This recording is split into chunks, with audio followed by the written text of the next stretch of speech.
Hi guys, Assalamu alaikum. So this video is on request of the students and the faculty to guide them with the steps as of how you can actually configure span on the GNS3. So before we do span, we need to or the switchboard analyzer protocol, we need to have a switch on the GNS3. As you know, the switch we have on GNS3 is by default, it's a basic Ethernet switch, right? Which you cannot configure uh, for span. So the workaround is for our students as of now, you already have a 7200 router. In the same way, you need to actually have another router which will make it as an Ethernet switch. So you can see I have Ethernet switch or Ether switch here. Okay. So how do we add that?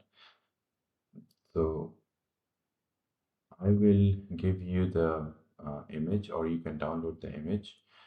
Uh, and the image is actually C3725 image. Okay. So I'll share the link of the Google Drive in the description of this video. Um, and if you will go, when you click on the video link or the link of this uh, Google Drive, you will end up on this Google Drive. This is actually my Google Drive. You can download C3725 image on your machine. Okay. Since we are all doing it on the virtual machine, Azure, I hope you understand that you will have to download it where your GNS3 is. Okay. So once you have downloaded it, you open up your project, or you don't you, on your GNS3, you go and you create a new template. Okay, you can do that. You can go to create a new template by manually going there, and then in the iOS routers, you have to go and open new. You know how to do that, by the way. You can go and browse and search where you downloaded the image. This is the image you have just downloaded from the Google Drive link, or if you have managed to find it from somewhere else, it doesn't matter. So open it up. Okay, I'm going to tell you some very important steps, so I need your attention here, please. You can rename it to anything. You can see I already have one, so I will keep the same name because I will delete it anyway. The very important thing is you must click um, check check this check this one, and then next. All right, so it actually, when I click this, it's actually changed back, right? So let me change it back to, I'll just say sample, or this is actually a layer 3 switch. This is actually a router we are making up as a, using up as a switch. Now, moving next, you must make this 256, okay? 2, 5, and 6 MB. Okay. If you make it somehow, if you make it less or more, it doesn't work. So your RAM should be 256, and I would suggest you just leave them as they are. By the way, this is a slot which has two ports, and both of them are routed ports. You cannot use them for switching, and these are 16 switch ports. Okay, and these are the ones you will be using. By the way, click next. Leave the wireless interfaces blank. We don't need them. Uh, Click next, and at the last step, you should have automatically a calculated value there. If not, you need to click on idle PC finder, but as you can see, I already have it, so I don't need to. So click finish, and you have to take care of these two things. RAM should be 256, PCI disk should be 1 MB. Okay, once that is done, you just apply and okay, and let's wait. And there you go. This is my layer 3 switch which I had added, and it's ready to use. I can actually turn it on, and I can, uh, go to the console of it. Let's wait for the console to open up. Right. Okay. So as you know, these are the real images. So you enter those and you wait because they take time to load up. Not as much as the real hardware because this is much quicker. And you know, with layer 3 switch, it is even quicker. And that's it. It's ready to use. Okay. So, okay. So once your switch is up and running, right? You should be able to see this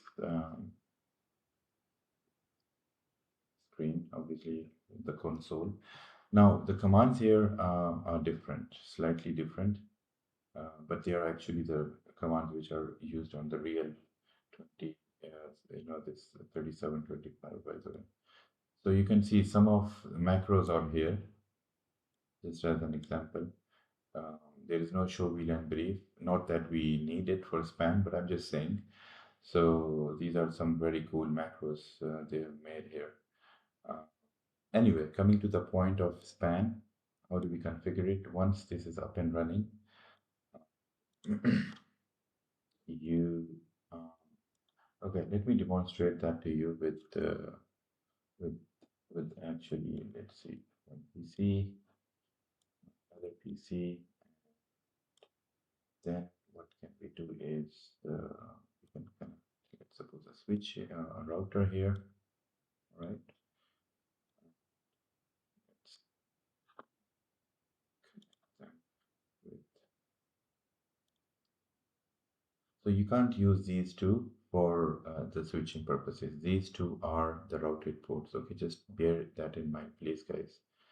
So I'm going to use, let's suppose I'm going to use this, first Ethernet 1 because it's PC1, just so that I can relate to it. This is PC2, so I'll use it 1 2. And between the switches and the router, I will just use 3. Now, I want to have a look at the ports, so I'll enable that. It's easier, and I can guess that, figure it much easier. Okay, now what I need to do is, obviously you can turn on the devices, but yeah, let's turn on the devices, all of them. So my idea is I will give IP address to, let's suppose, this PC. Okay, I will give another IP address to this PC. Okay, and then yeah, that should be it. So very simple. And then we will ping. Okay, we will see because there are a few points which I want you to understand. They're different than the regular switch. Or maybe I'm doing something wrong, but this is the only way I found it to be working. So I'm just saying, sharing it with you. If you find a better way of it, please do share. Okay. I think it should work without that, but due to some reason it doesn't. But anyway, what worked for me, I'm sharing it with you. Okay. So first thing, we need to give IP on the PCs. You have to go to obviously the console, and how can you check the IP address? By the show IP command on the PCs, right? So right now there is nothing given there, okay? So what you do is you stick to your plan and you give the IP. How do you give IP? IP, and then you give the IP to it. Definitely, you can do the subnet mask, and then if there is a gateway, which in our case we don't need one, but if there is a gateway, you should actually put a gateway here, okay? But since we don't need it, I'm just ignoring that part. I just need subnet mask and the IP address. And it checks for DAD, yeah, duplicate address detection, If there is none, it will allocate the IP to the PC. And there you go. The IP is given and we're okay with it. Let's move on to the next PC2. I'll do the same here. And I'll first confirm that there is no IP, and then I will give the IP 10.10.10.20 and the subnet mask, right? It will do the duplicate address detection, and I want to verify. You should all verify like this all the time. And once it is done, now I want to actually ping, right? So this is what I wanted to tell you. When we do this ping, normally it should work, right? It's right away. But because this is not an actual switch, and unfortunately GNS3, I mean, for any quick reason, I couldn't find a quick way of using a switch. This is a router which we're using as a switch. So this doesn't work straight away. Okay. Right? Or let me try one more thing, which again we learn as we move. I want to, okay, now I'm just thinking with you guys, thinking aloud. You see, this is something which keeps happening. So,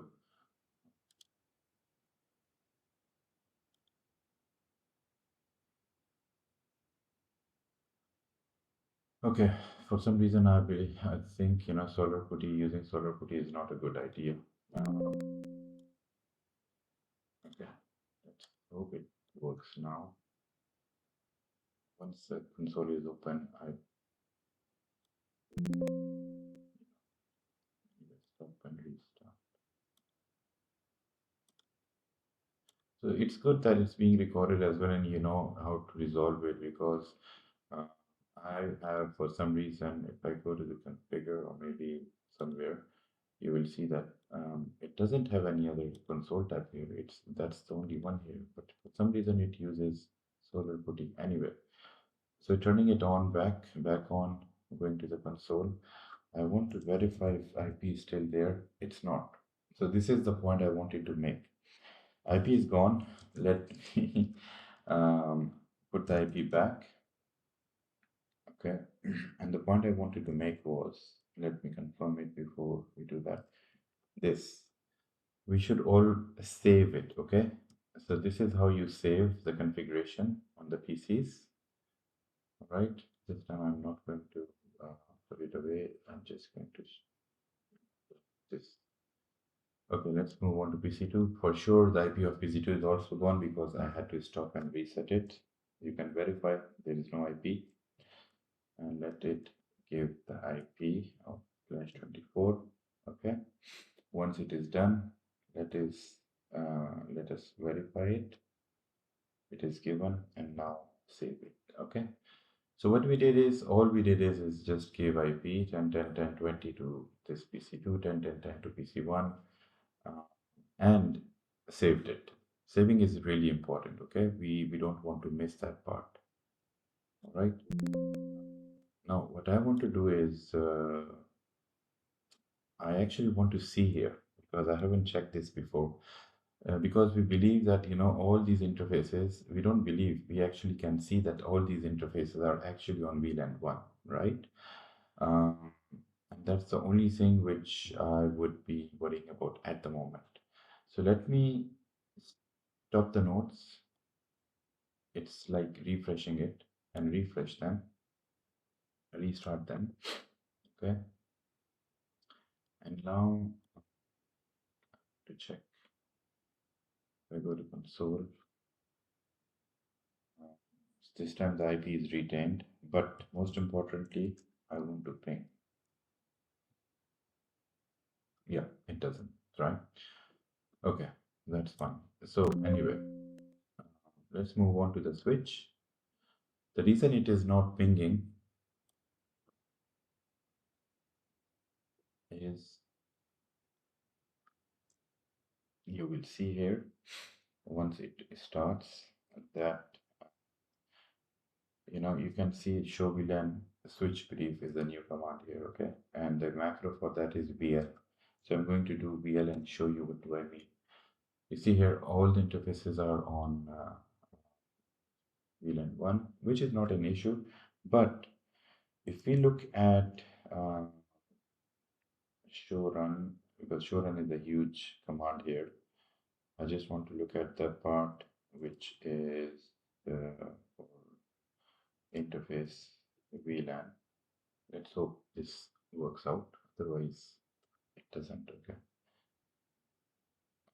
let's do a complete show run because we'll look at it later. So you see, when the interfaces start, I'll show you like this. This interface, past Ethernet 00, is a routed port, and this one as well, okay? And the next one, 10, and all the way to 16 ports, 0 to 15, they're all switched ports, okay? Now, the point which I wanted to show you guys was this. You see the interface VLAN 1 is down, and this is one thing which we have to activate. So let's go to the interface VLAN 1, shut down. And it actually takes a real amount of time, like it used to when I was on the, we work on the real hardware, by the way. So always keep saving it. That is one thing which is very important in this one, because when you make any changes to the interface, okay, I mean, make any changes on the switch, you have to refresh it, okay? So I just want to show you, if you stop here now, like for refresh, and you restart it, right? And just wait for the switch to settle down. This is very important with the students, that they should wait for it to settle down.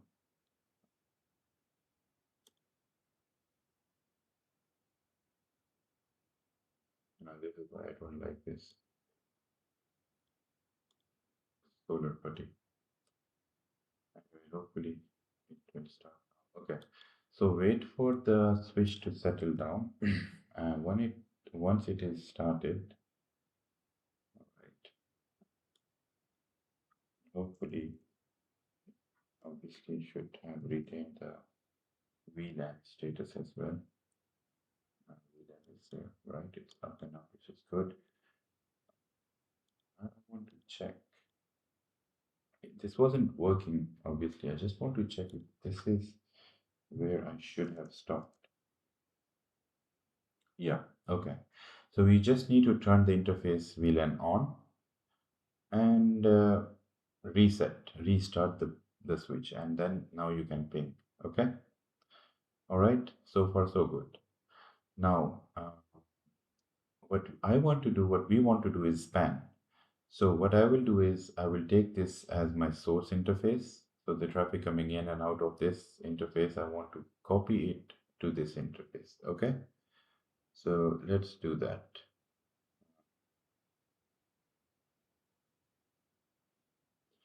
All right. Going back. So what is the plan? The plan is that we enable session. Let's keep it one. Our source is an interface which is 1 1. Okay.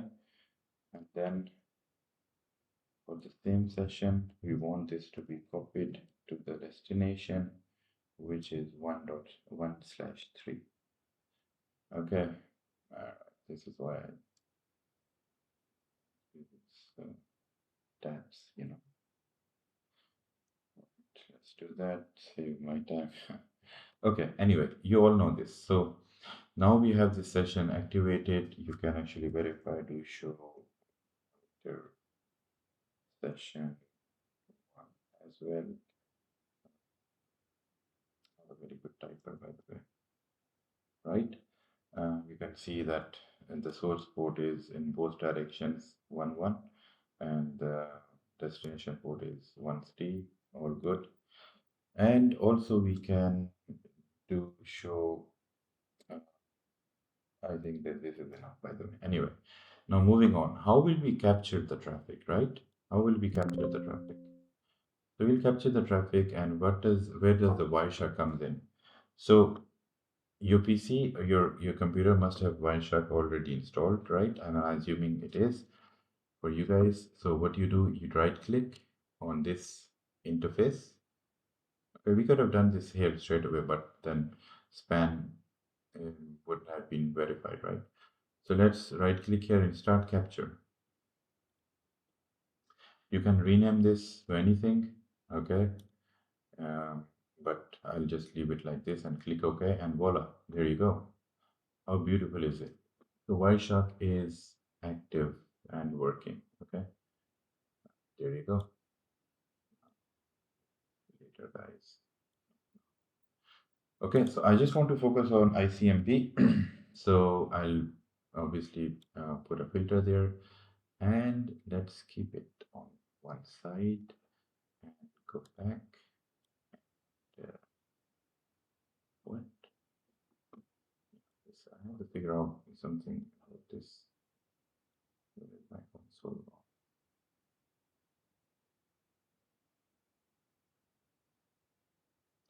This is a glitch which I have started to face now. Reconnect. For some reason, I don't like this putty thing. But hopefully, this I did not open. I don't want to close and reopen it. But anyway, any of the PCs is fine, right? So yeah, any of the PC should work, right? Yeah. Okay, let's ping from here, which is not the ideal, but you get the point. And if our span is working, you will see the magic happening here. Okay. And the rest is, I think, the history. You can do telnet there, you can do anything you want. And this is how the span works on it. All right. So I hope this is helpful. And the good thing is you've learned it with on the way that how what could be the errors, what should be looked at. Once you're done, obviously it's good practice always to stop it, capture the traffic, all, and then obviously stop the capture. Okay. All right, guys. So this is for span. I will make a separate video for how we can actually configure um, the Zen map, or on a separate video. So far you should be able to do quite a portion of task 2. Okay. So until then, complete that task, and the next video is coming soon. Thank you very much.